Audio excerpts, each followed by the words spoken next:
Jesus que nos deu a promessa de voltar outra vez aqui, e todos os vivos e os mortos em Cristo juntamente levar para si. Breve virá, devo esperar, ao som de trombetas meu nome a chamar. Breve virá, não tardará, Jesus entre nuvens virá.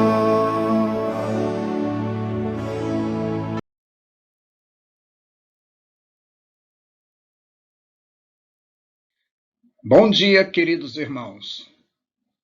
Pela graça do Senhor nosso Deus, mais uma vez estamos reunidos para estudarmos mais uma lição de escola dominical.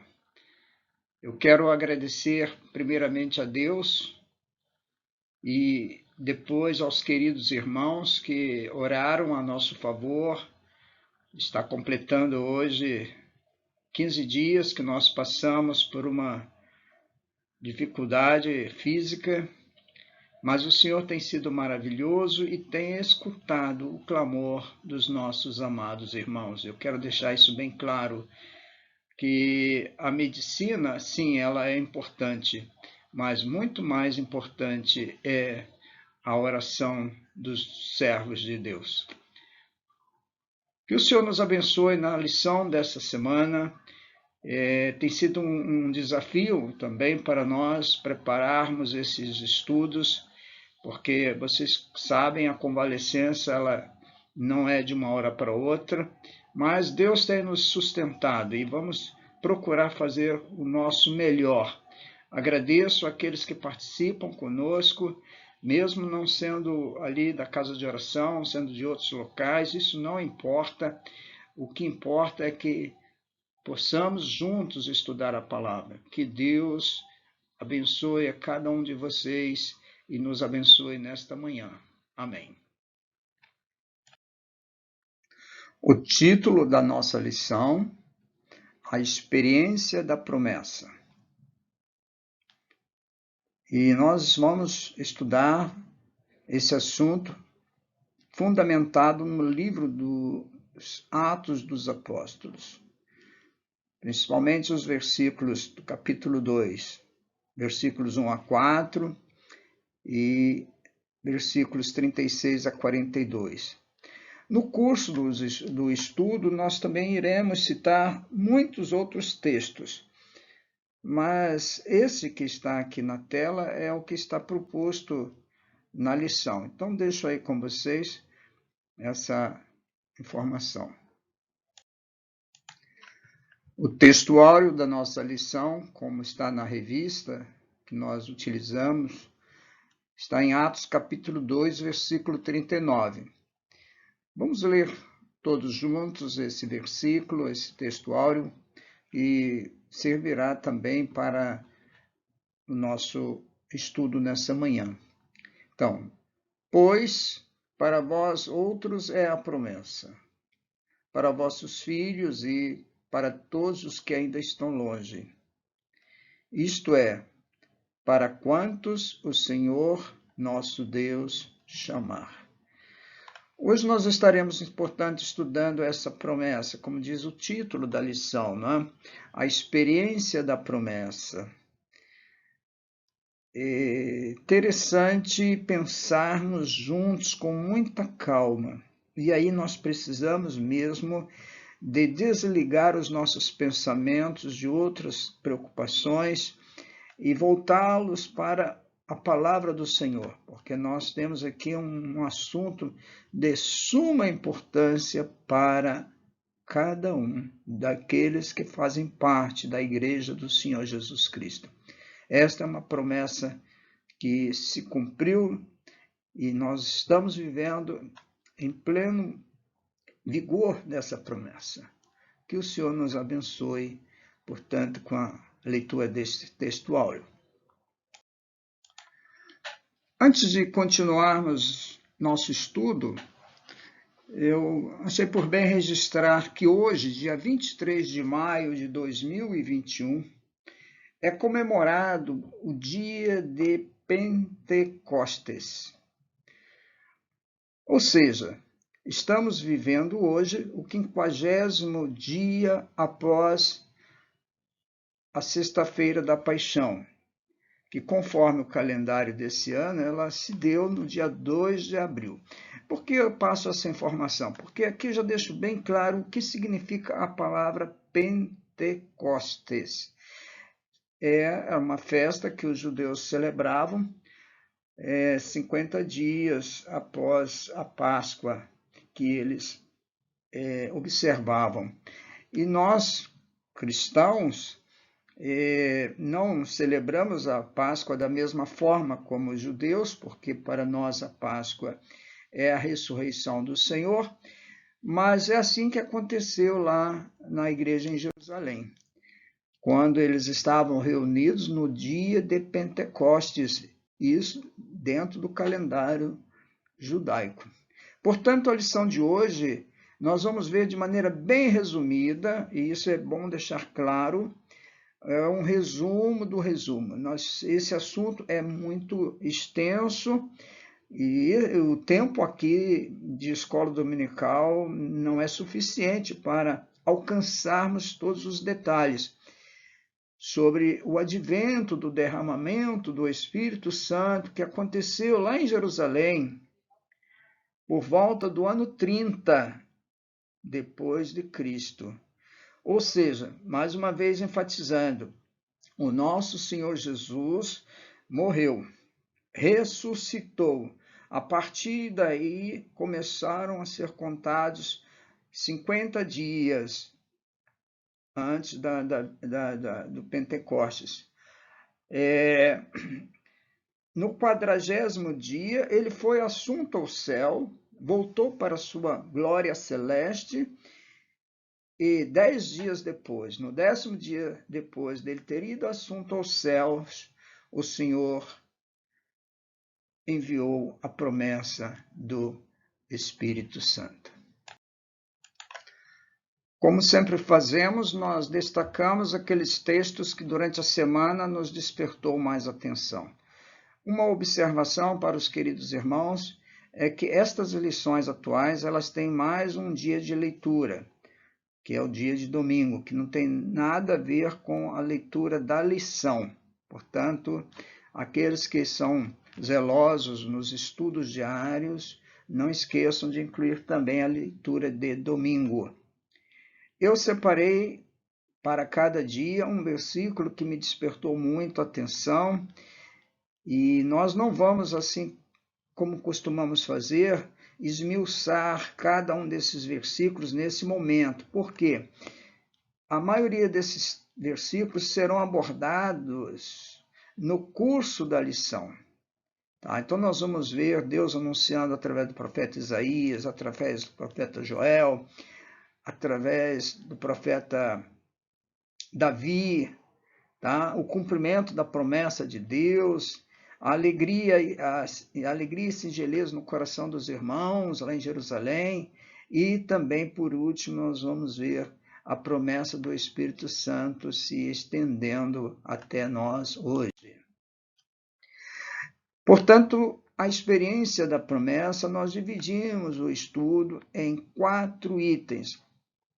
Eu gosto muito de dar essa informação para já deixar os nossos estudantes, os nossos queridos irmãos, bem tranquilos que nós temos um propósito nesta manhã como nas outras. Nós vamos estudar esses 4 itens, terminou o 4º item, acabou o estudo desta manhã. Tá? Isso é uma forma de já ir despertando em vocês assim, esse gosto para acompanhar o estudo que está sendo desenvolvido. Então, esses 4 itens nós dividimos da seguinte maneira. Prestem bem atenção, isso aqui é importante para outras ocasiões, quando talvez estiverem conversando uns com os outros sobre esse tema. O primeiro item, nós vamos ver a base profética da promessa. As promessas do Senhor são sempre bem fundamentadas. Elas têm uma lógica, elas têm uma razão de existir. Nas coisas do Senhor, nada acontece de sopetão, nada acontece sem ser bem assim, coordenado pelo Senhor nosso Deus. Então, nós vamos ver a base profética, também de uma forma bem resumida. É claro, nós não vamos ter tempo para esmiuçar todas as profecias que tratam desse assunto da promessa do derramamento do Espírito Santo e da promessa da morte e crucificação do amado Senhor Jesus. Segundo item, nós vamos ver o cumprimento profético. Essas promessas se cumpriram, né, da maneira como está descrito nas Escrituras. E o terceiro item, os efeitos práticos dessa experiência, da experiência da promessa, o que foi visível, o que aconteceu bem palpável quando o Espírito Santo foi derramado sobre os nossos irmãos lá em Jerusalém. Como eu já disse, né, no dia de Pentecostes. E o quarto item, nós vamos aprender nessa manhã que esta promessa também se estende a nós. Ou seja, ela foi estendida a todos os cristãos pelo mundo afora.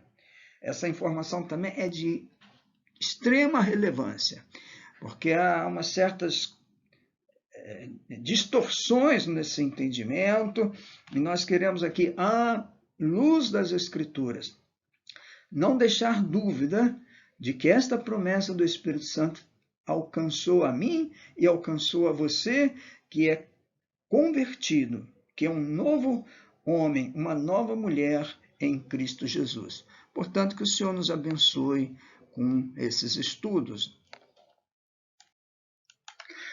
Temos 3 bases proféticas para nós nesta manhã.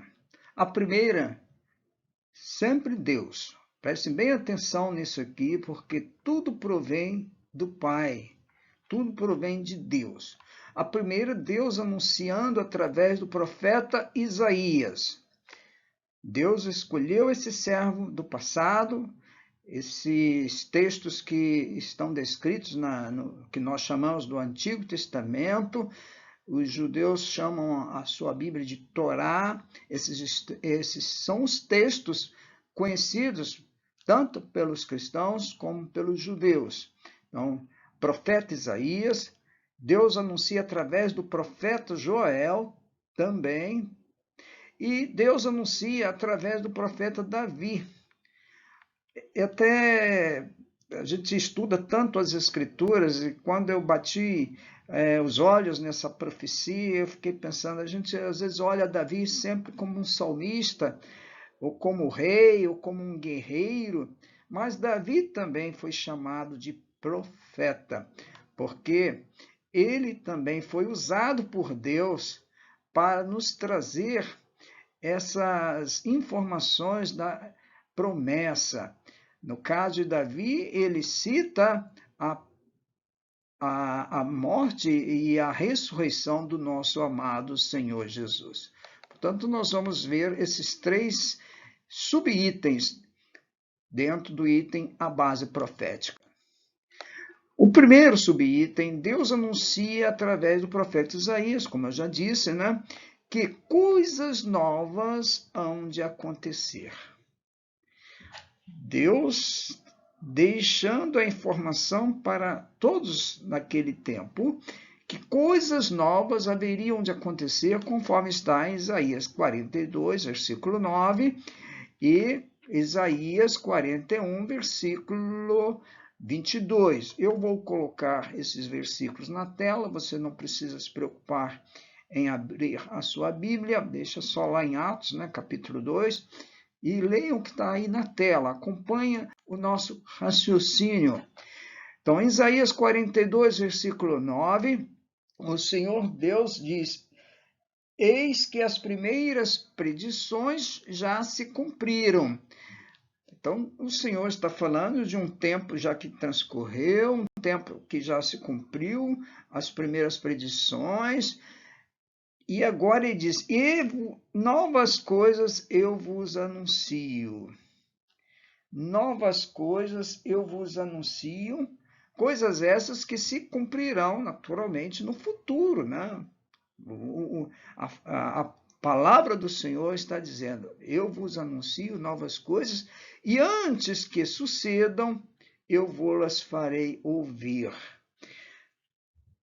Esse é o Deus que nós apreciamos de todo o nosso coração, porque Ele nos deixa bem informados da sua designação para a humanidade, do que ele pensa da humanidade, do que ele pretende fazer com a humanidade. E aqui ele está falando de novas coisas, coisas maravilhosas, podemos assim dizer, ele está planejando para nós, seres humanos. Voltando agora ao capítulo 41, versículo 22, diz o Senhor Deus: trazei e anunciai-nos as coisas que hão de acontecer. Relatai-nos as profecias anteriores, para que atentemos para elas e saibamos se se cumpriram, ou fazei-nos ouvir as coisas futuras. Eu estava estudando e achei interessante um comentário na Bíblia de Estudo de Almeida a respeito desse versículo de Isaías 41, 22, eu quero deixar com vocês nessa manhã. O comentarista diz que, assim, o anúncio antecipado de acontecimentos futuros é proposto como critério para distinguir o Deus verdadeiro dos falsos deuses. O Deus de Israel é o Senhor da história e tem pleno domínio sobre o presente, o passado e o futuro. Ele sabe de antemão o que vai acontecer e, portanto, pôde anunciá-lo por meio dos seus profetas. Muito bom a palavra do irmão que comentou esse versículo, porque nós realmente podemos ter plena certeza que o nosso Deus é o Senhor da história e Ele tem pleno domínio sobre a história, sobre, como diz aqui, né, o presente, o passado e o futuro. Então, se alguém, porventura, ainda questiona essas profecias, saibam que elas foram nos trazidas pelo próprio Deus. O segundo subitem que nós estamos vendo, Deus anunciando, né, a base profética, como eu já disse, eu volto a dizer, é importante entender que o que nós vamos estudar daqui a pouco, lá no Novo Testamento, lá em Atos, vem desde os tempos mais antigos. Isaías, segundo alguns estudiosos, profetizou por volta do ano 700 antes de Cristo. E agora nós vamos ver o profeta Joel, que alguns comentaristas sugerem que ele tenha profetizado por volta do ano 400 antes de Cristo. E o que o profeta Joel nos anuncia profeticamente no capítulo 2, versículo 28 e 29, e que foi confirmado lá em Atos capítulo 2, versículo 16 e 18. Vamos ouvir? Deixa eu passar aqui para vocês apreciarem. Olha só o que está no livro do profeta Joel, um livro bem pequeno, ele é considerado um dos profetas menores, e ele, na direção do Senhor, nos deixou esse escrito.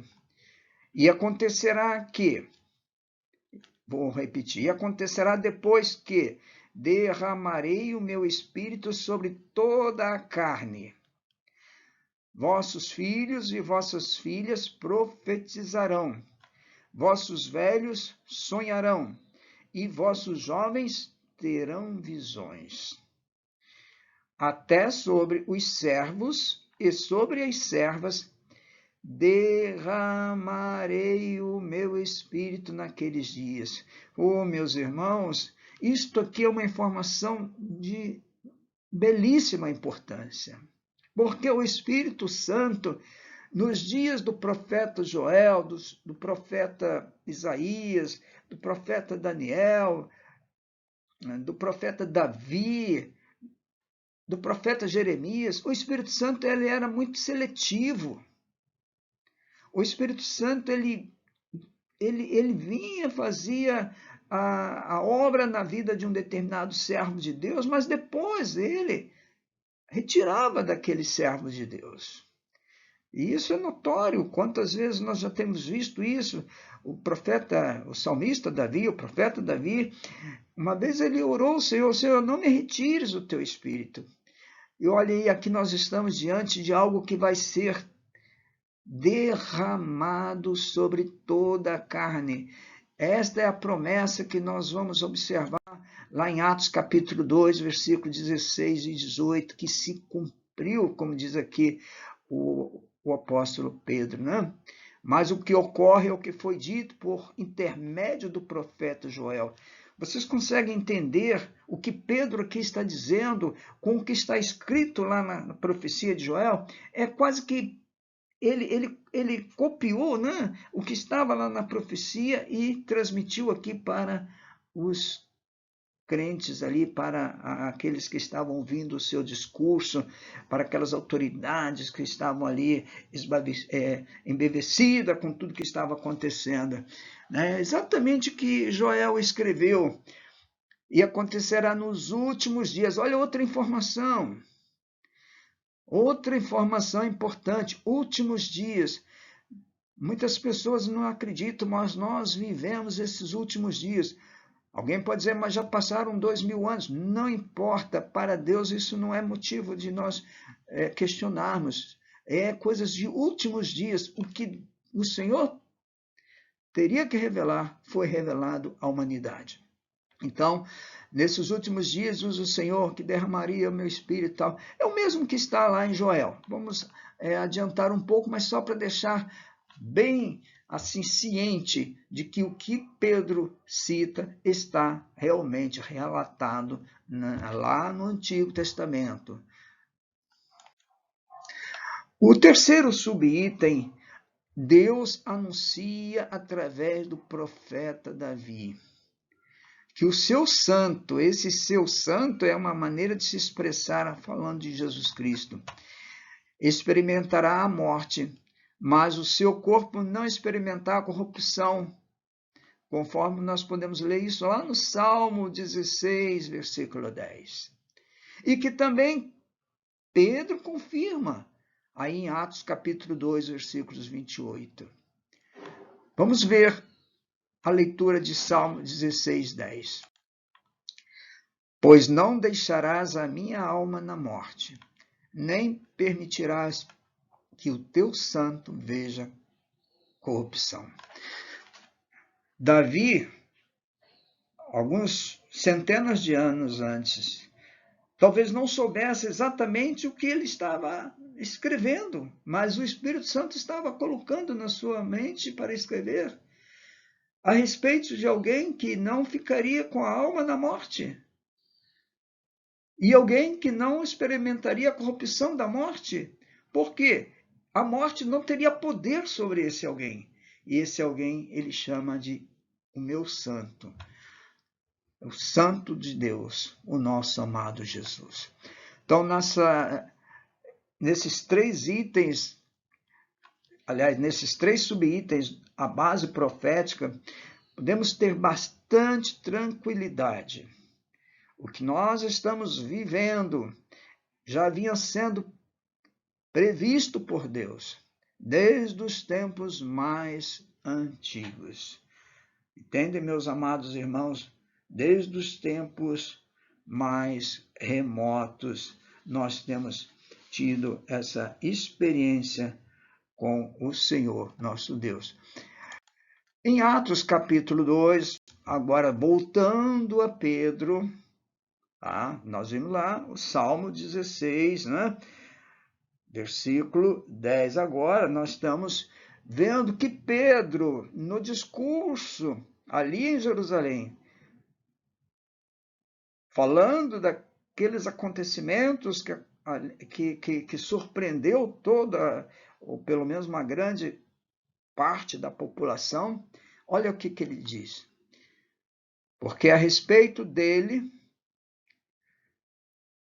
diz Davi, a respeito de Cristo, né? Diante de mim via sempre o Senhor, porque está à minha direita, para que eu não seja abalado. Fala aqui do nosso Senhor, à direita do Deus Pai.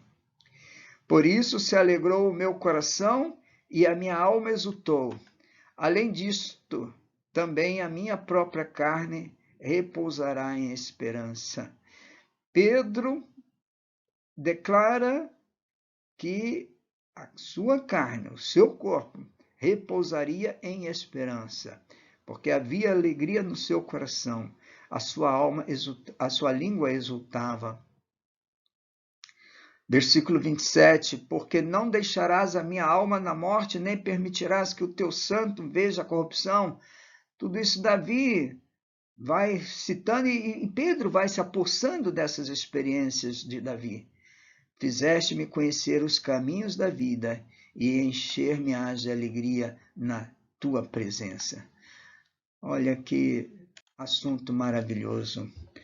Deus nunca deixou de avisar a humanidade dos seus propósitos para conosco, para com a humanidade. Ok, agora nós vamos ver o segundo item, que também é muito interessante, que é o cumprimento profético. Essas profecias que foram anunciadas, como eu já disse, né, começando lá em Isaías, depois Joel, depois Davi, né, essas profecias agora se cumprem de uma maneira clara, inquestionável. É claro, muita gente vai colocar defeito nesses cumprimentos, como colocaram defeito na ressurreição do Senhor. Até hoje há aqueles que divulgam que ele não ressuscitou, que o corpo dele foi roubado e tal. Mas isso não importa para nós. Importa para nós o que nós cremos, e nós cremos que estas profecias se cumpriram literalmente, como está nas Escrituras. Aproximadamente no ano 30, eu tomei esse número como uma informação dos estudos que fazemos. Aí pode haver uma pequena divergência de 30, 31, 32, 33, não importa. Mas bem no início da nossa era cristã, ambas as profecias se cumpriram. Bem como palavras do próprio Senhor Jesus, que também anunciou o derramamento do Espírito Santo. Vamos ver esses textos em Atos 1:8, né? Para facilitar a nossa compreensão. Vamos ver o texto de Lucas 24:49. Depois nós vamos ver o texto de Atos 2:16 e 17. E, por fim, o texto de Atos 2:24. Então, vamos acompanhar esse entendimento. Em Atos 1, versículo 8, palavras do Senhor Jesus. Agora é mais um que acrescenta a profecia do derramamento do Espírito Santo. O Senhor Jesus, antes de ir assunto ao céu, ele já estava ali, já no momento de partida. Ele diz, mas receberei poder ao descer sobre vós o Espírito Santo. E sereis minhas testemunhas, tanto em Jerusalém, como em toda a Judeia e Samaria, e até aos confins da terra. A proposta do Senhor em nos enviar o Espírito Santo, o seu Espírito Santo, como ele chama de o Consolador, foi para que nós fôssemos suas testemunhas. Muitas pessoas às vezes ficam ansiosas por saber se tem ou não o Espírito Santo. Uma das formas de saber se você realmente nasceu de novo e tem o Espírito Santo é essa aqui. Será que você tem vivido esse testemunho do Senhor Jesus? Como nós já estudamos várias vezes, e domingo passado ficou bem claro essa questão de cartas vivas. Será que você tem sido cartas vivas? Será que eu tenho sido? Tá? Fica aí como mostrar, como sentir que temos o Espírito Santo. E não só no lugar onde costumamos morar, em Jerusalém, mas se estenderia para a Judéia, Samaria e até aos confins da terra. Voltando ao nosso Senhor Jesus, lá em Lucas capítulo 24, versículo 49, ele diz: eis que envio sobre vós a promessa do meu Pai. Vocês já sabem, né? Que a promessa do Pai do nosso Senhor Jesus, nós vimos pelo menos 3 delas, né? A de Isaías, a de Joel e a de Davi. Então, diz o Senhor: permanecei, pois, na cidade, até que, do alto, sejais revestidos de poder. O Espírito Santo foi derramado, como nós já falamos, após o Senhor ter se retirado de entre nós. Então, a orientação do nosso amado Senhor é que os discípulos, a igreja ali em Jerusalém, quer dizer, o grupo de irmãos que formariam a igreja, porque a igreja nasce com Pentecostes, permanecessem ali até que fossem revestidos de poder. A promessa do Pai nos reveste de poder. É isso que o nosso amado Senhor está nos passando. Pedro, citando o profeta Joel, fala no Atos 2,16, aquilo que Jesus anunciou. Ele diz: mas o que ocorre foi o que foi dito por intermédio do profeta Joel, e aqui ele repete aquele texto que nós já temos lido, que nos últimos dias, assim como o Senhor Jesus falou, ele também diz: nos últimos dias, diz o Senhor, que derramarei do meu Espírito sobre toda a carne. Toda a carne. E esse derramamento se estende aos filhos, às filhas, aos jovens.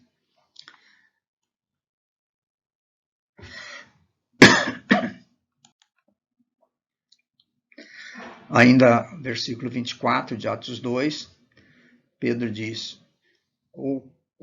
ao qual também Deus ressuscitou.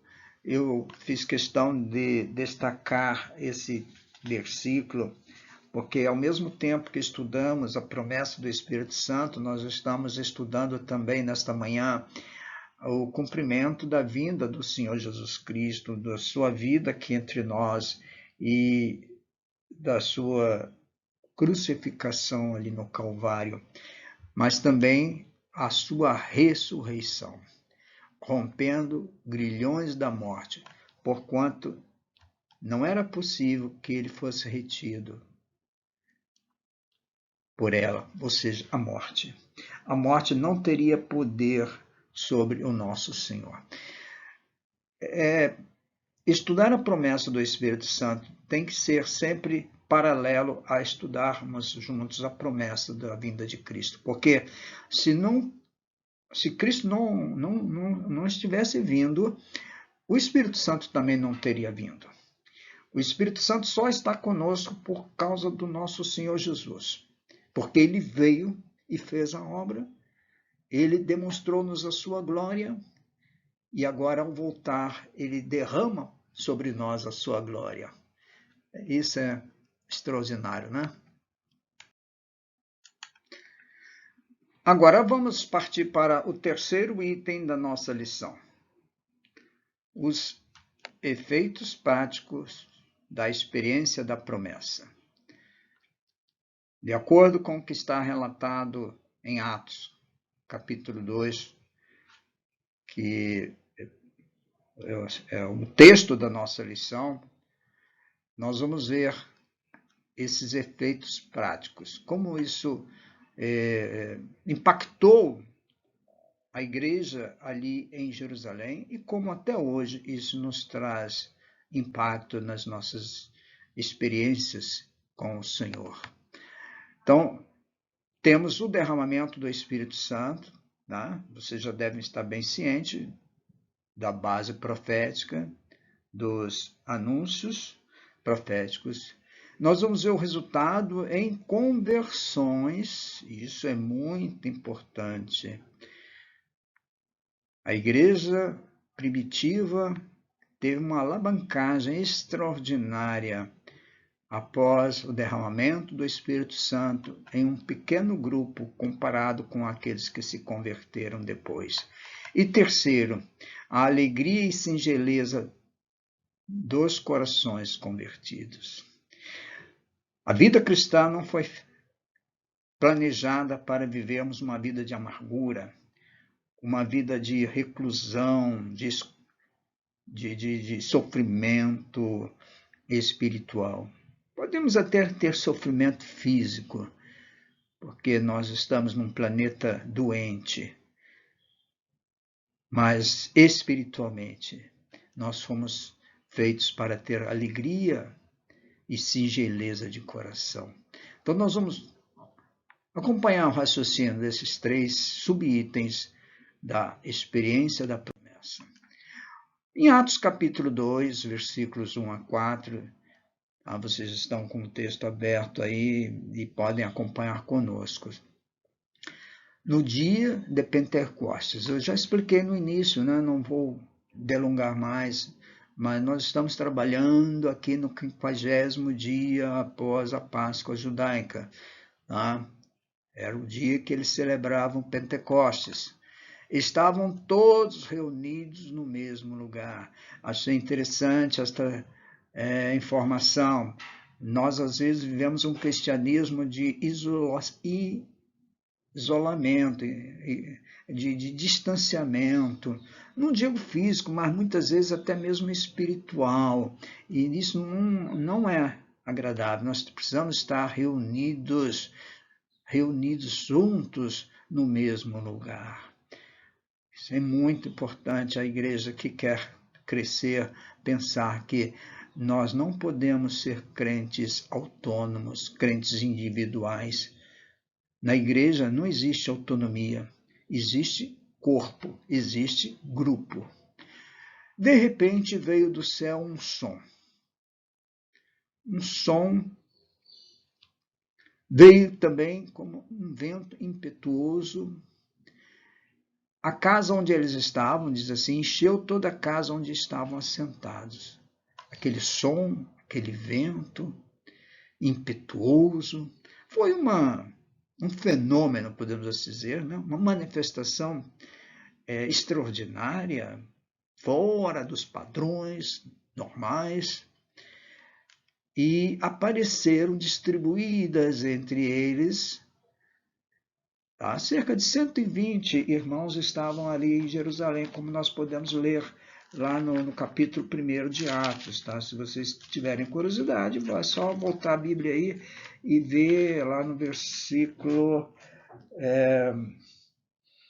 de 15, né? Capítulo 1, versículo 15. Havia cerca de 120 pessoas reunidas e foram distribuídas entre eles, né, línguas como de fogo, e pousou cada uma sobre um deles. É uma figura, né, de uma êxtase ali, em que eles viram sobre a cabeça de cada um daqueles irmãos um brilho como se fosse de uma lâmpada, como se fosse de uma pequena vela acesa, não é uma vela, mas o fogo da vela, né? Aquela língua de fogo. E todos, versículo 4, ficaram cheios do Espírito Santo. todos. E diz o texto que estavam ali uma assembleia de umas 120 pessoas, como eu já disse, né? Todos eles ficaram cheios do Espírito Santo e passaram a falar. É interessante esse falar, porque se a gente lê simplesmente como está aí, falar em outras línguas, aí começa a surgir umas certas conjecturas, mas esse falar, olha logo o versículo 11 aí na sua Bíblia, e você vai ver que o que eles falavam, o quê? Falar das grandezas de Deus. Então eles começaram a falar das grandezas de Deus. Está aí, olha, finalzinho do versículo 11 de Atos capítulo 2. Falar em outras línguas, segundo o Espírito lhes concedia que falasse. Percebem que eu falei no início do nosso estudo que esse é um estudo muito extenso e nós não temos aqui tempo para esmiuçar tudo, mas olha, não há dificuldade. O texto fala que ali em Jerusalém, por ser uma data festiva, né, havia ali judeus de diversos locais, de diversas nações, debaixo do céu, como está lá no versículo 5. E eles ouviram falar na sua própria língua, no seu próprio idioma. Tá?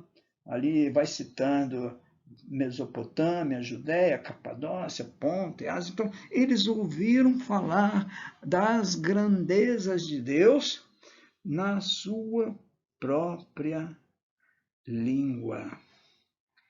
Eu não vejo dificuldade, perdão, em entender isso. Sei que é um assunto que muitas vezes tem sido polemizado, mas, sinceramente, como está registrado nas Escrituras, eles falaram das grandezas de Deus nas línguas daquelas pessoas que estavam ali em Jerusalém, para ouvirem, para entenderem as maravilhas de Deus. Em resultado dessa pregação, em resultado da pregação de Pedro, quando ele dá aquele relato, ele cita Joel, cita Davi, aquilo vai comovendo a multidão, e olha só o que acontece: foram batizados naquele dia de bom grado. Eu estou dizendo naquele dia, porque parece que foi tudo no mesmo momento, né? Os que de bom grado receberam a sua palavra. A palavra que Pedro estava transmitindo, a palavra de Deus, a palavra de Cristo. E naquele dia agregaram-se quase 3.000 almas. Quase 3.000 almas. Já imaginou o que é isso? Já imaginou numa situação onde não havia os recursos de microfones, de alto-falantes, como estas 3.000 almas, essas quase 3.000 almas, puderam discernir a necessidade que Pedro enfatizava: arrependei-vos e convertei-vos. As palavras de Pedro não eram palavras doces, como às vezes as pessoas querem ouvir, mas ele exortava, como diz lá no versículo 38, arrependei-vos e cada um de vós seja batizado em nome de Jesus para a remissão dos vossos pecados e recebereis o dom do Espírito Santo. Infelizmente, as pessoas não gostam desse tipo de pregação. Elas preferem um outro formato que nós não concordamos com ele, porque o formato bíblico é esse: tem que haver conversão, tem que haver uma morte para o mundo, uma morte para o pecado e haver um novo nascimento. E aí sim, o dom do Espírito Santo alcança aquele ouvinte. Então, maravilha pensarmos nisso, né, meus amados irmãos? O resultado do derramamento do Espírito Santo: conversões. E terceiro resultado do derramamento do Espírito Santo: alegria e singeleza dos corações convertidos. e perseveravam unânime, como está em Atos 2,46, todos os dias no templo, partindo pão em casa, comiam juntos com alegria e singeleza de coração. Nós precisamos dessa alegria. Nós precisamos dessa singeleza de coração. E com isso nós estaremos aptos a louvar a Deus e cair na graça do povo que está precisando de ouvir a boa palavra. Né? Então, que o Senhor nos abençoe com o entendimento dos efeitos práticos do derramamento do Espírito Santo. Tá?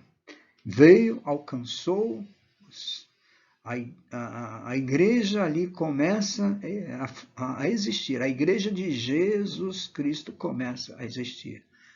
O judaísmo continuava existindo, o Senhor não interveio nas práticas judaicas, eles não aceitaram, tudo bem, continuaram e continuam até hoje aguardando o Messias, porque eles não entendem isso que nós entendemos, nós não estamos aqui criticando nem nada, mas para nós que éramos gentios, foi a nossa grande redenção.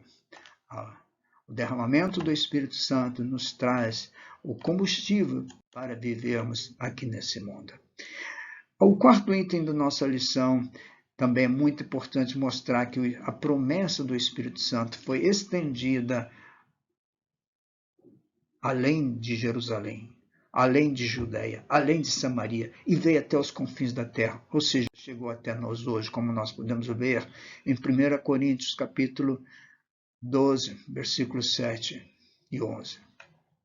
Paulo diz que a manifestação do Espírito é concedida a cada um, visando um fim proveitoso. Muitas pessoas às vezes ficam ansiosas para demonstrar o seu dom, mas olha, tudo tem que ter um fim proveitoso. Se não tiver proveito, é claro que o Senhor não vai lhe disponibilizar o Espírito Santo naquela área que você precisa.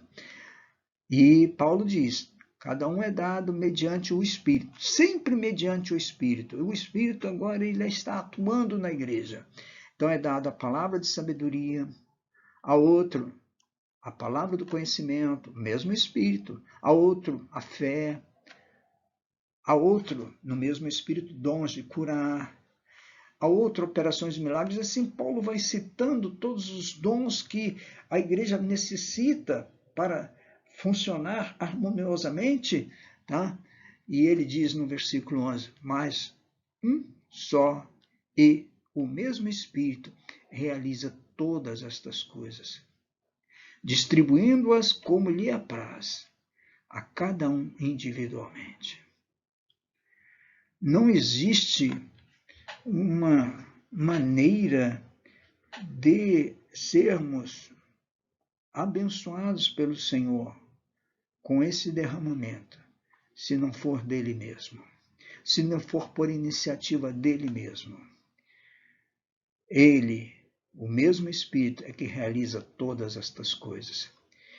Não adianta ficarmos naquela ansiedade de querer buscar, querer alcançar. Tem que dar o primeiro passo, que é entrega o teu coração. Crê no Senhor Jesus Cristo, como disse Paulo. Aliás, perdão, não foi Paulo, foi Filipe, né? Aquele eunuco lá, superintendente do tesouro da rainha de Candace.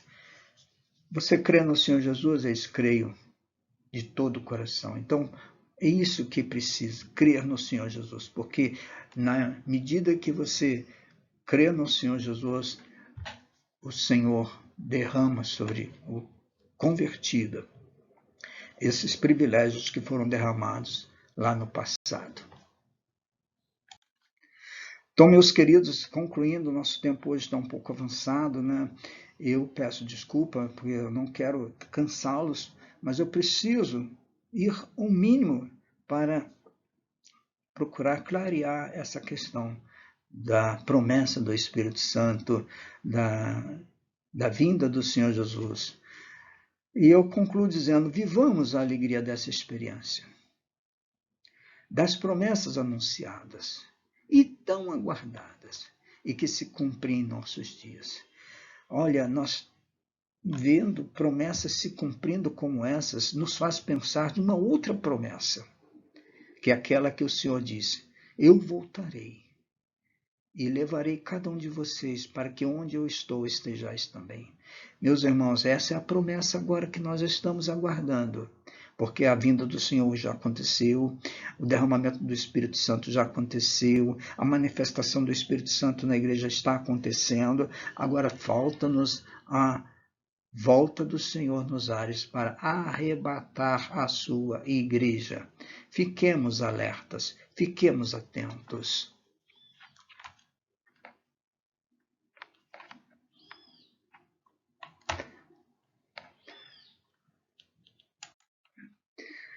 Atos 2:39, terminando, nossos estudos, é o textuário da lição. Nós invertemos aqui o texto. Lá está para vós, na segunda pessoa, e nós trouxemos para a primeira pessoa do plural. Para nós é a promessa. Bem como para os nossos filhos e para todos os que ainda estão longe. Isto é, para quantos o Senhor Deus, nosso Deus, chamar. Que o Senhor nos abençoe e nos alegremos, meus irmãos. A palavra de ordem nessa manhã é: nos alegremos. Nos alegremos com o Espírito Santo nas nossas vidas. O Espírito Santo é que nos faz viver aqui nesse mundo. Jesus mandou como um consolador. É Ele que me acompanhou naquela sala de CTI, naquela mesa de cirurgia, há 15 dias atrás.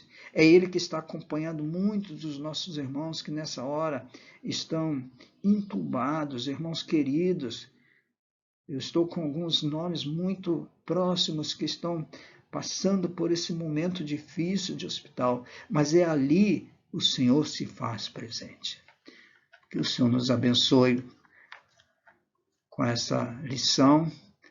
E se o Senhor permitir, no próximo domingo, dia 30 de maio, nós estaremos estudando uma outra lição que tem por título, a lição número 9, os profetas mensageiros de Deus. Que o Senhor possa estar abençoando a sua igreja em toda a face da terra.